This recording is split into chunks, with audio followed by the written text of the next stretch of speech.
Hi friends and families எல்லாருக்கும் வணக்கம். இன்னைக்கு நம்ம என்ன பார்க்க போறோம்னு பார்த்தீங்கன்னா சூப்பர் கண்டென்ட் ஒன்று நமக்கு ரெடி ஆயிருக்கு. யாரும் ஸ்கிப் பண்ணிடுறாங்க. சூப்பராக தரமான ஒரு சம்பவம் ஒன்று இருக்கு. தம்பி வந்திருக்காப்புல. என்னன்னா நம்ம சில்வர் பட்டன் வாங்கியிருந்தோம். அதை வந்து இன்ஸ்டாகிராமில் ஃபேஸ்புக்லாம் போட்டிருந்தோம். நான் சென்னையிலேருந்து இங்கே வந்து ஊரில் வந்துருக்கேன். அதை வந்து பார்த்தோன்னே சரி என்ன பார்த்தா மீட் பண்ணோன்னே இந்த கதை ஒன்று சொல்கிறேனே அதை நீங்கள் எடுத்து போடுங்கன்னு சொல்லியிருந்தான். சரி நமக்கும் ஒரு கண்டென்ட் ஆச்சு அப்படின்னு சொல்லிட்டு இவனை வச்சு அந்த கதையை கேட்கலாம், கேட்டு நம்ம அதுக்கப்புறம் அதை வந்து விஷுவலைஸ் பண்ணி நம்ம காட்டலாம் அப்படின்னு சொல்லிட்டு ஒரு ஐடியா இருந்தது. சரி அந்த கதையை தம்பி இப்போ சொல்லுவோம். அதை கேட்டு அதுக்கப்புறம் நம்ம அந்த வீடியோ போட்டு காட்டுறேன். எப்படி இருக்கு பார்த்து கண்டிப்பாக நீங்களும் கமெண்ட் பண்ணுங்க, சப்ஸ்கிரைப் பண்ணுங்க, ஷேர் பண்ணிங்க. சொல்ற தம்பி. Welcome to great Kirikalan magic show. Night நான் தூங்கிட்டு இருந்தேன். அங்க நாய் குலைக்கிற சத்தம் கேட்டுச்சு. சரி நானும் வந்து வெளில வந்து பார்த்தனா 3 பேர் ஓடிட்டு இருந்தானோ. சரி நானும் பார்த்து சாமி செல்ல திருட்டு போனானோ. எங்க இருந்தானோ? கோயில்ல இருந்து ஓடிட்டு இருந்தானோ. கோயிலுக்குள்ள இருந்து நகையை திருட்டிட்டு போறாங்க போல இருக்கு. சரி எனக்கு பயமா இருந்தது. நானும் உள்ள போயிட்டு பார்த்துட்டேன். எங்க வீட்டுல போயிட்டு பார்த்துட்டேன். மறுநாள் போயிட்டு கோயிலுக்கு போயிட்டு பார்த்தா அந்த நகையெல்லாம் அப்படியே இருக்கு. சாமி செல்லாம் நகை அதே இருக்கு, அதே இடத்துல இருக்கு. சரி இப்ப என்ன இது வந்து உனக்கு பிடிச்சிருக்கு இந்த கதையை வந்து கதையா மாத்தணுமா? சரி இவனுக்கு பிடிச்சிருந்த கதையை நம்ம கண்டிப்பா விசுவலைஸ் பண்ணி காட்டுவோம். உங்களுக்கு என்ன ரியாக்ஷன் கொடுக்குறாங்க அப்படின்னு பாருங்க, காட்டுறேன். நீங்க இந்த வீடியோ பாருங்க, கமெண்ட் பண்ணுங்க கண்டிப்பா.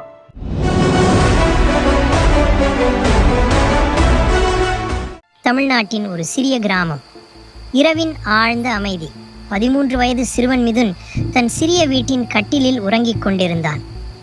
நடு இரவில் எதிர்பாராத விதமாக திடீர் நாய் சத்தம். பயமாக எழுந்து வெளியே ஓடிய மிதுன் தெருவில் 3 மனிதர்கள் எதையோ தூக்கிச் செல்வதை பார்த்து விடுகிறான். குழந்தை மனம் குழப்பத்தில் ஆழ்ந்தது. அருகிலிருந்த கோவிலின் பக்கம் அவன் நிதானமாக சென்று பார்த்தான். திருடர்கள் கோவிலின் சாமி சிலையும் நகைகளையும் திருடிக் கொண்டு சென்று கொண்டிருந்தார்கள். திடீரென பயத்தில் கை கால்கள் நடுங்கி என்ன செய்வது என்று தெரியாமல் அவன் வீட்டிற்கு திரும்பினான். மறுநாள் காலையில் மிதுன் அந்த கோவிலின் அருகே வந்தான். அவன் கண்கள் பார்த்தது அவனை அதிர்ச்சியில் ஆழ்த்தியது. கோவிலின் சாமி சிலையும் நகைகளும் அப்படியே இருந்தன. இது எப்படி சாத்தியமாகும் என்று நினைத்த மிதுனின் மனதில் பல கேள்விகள் தோன்றின. பின்னர் கிராமத்தில் ஒரு செய்தி பரவியது. அந்த திருடர்கள் சிலையை எடுத்துச் சென்று ஒரு பள்ளத்திற்குள் சிக்கினர். அதில் ஒருவன் அங்கேயே உயிரிழந்தான். மற்றவர்கள் திகைத்து திருட்டு பொருட்களை மீண்டும் கோவிலில் வைத்து இறந்தவரின் உடலை மட்டும் எடுத்துச் சென்றனர். மிதுனின் சிறிய மனம் இதையெல்லாம் அறிந்து கொள்ளும் பொழுது அவன் ஒரு பாடத்தை புரிந்தான். கடவுள் இருக்கிறாரோ இல்லையோ, பிறரின் சொத்தை திருடுவது பாவம். அதை செய்தால் தண்டனை தவிர்க்க முடியாது. அந்த நாளில் மிதுனின் மனதில் மிகப்பெரிய மாற்றம் ஏற்பட்டது. திருட்டு தவறு என்பதை அவன் வாழ்நாளின் அடிப்படை கருத்தாக ஏற்றான்.